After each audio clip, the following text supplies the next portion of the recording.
ஒத்தை கொத்த அழைக்கும் அழகு ஒத்த பக்கம் ஒதுங்கும் பொழுது புத்திக்குள்ள அரிக்குது நெத்திக்குள்ள துடிக்குது.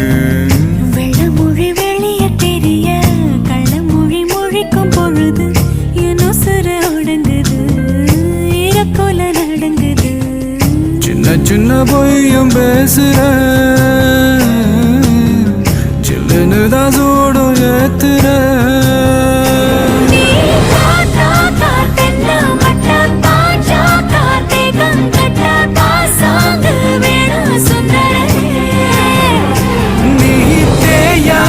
நாட்டு கட்ட தெரியாம மாட்டிக்கிட்ட ஏ ராசி என்றும் மன்மதனே.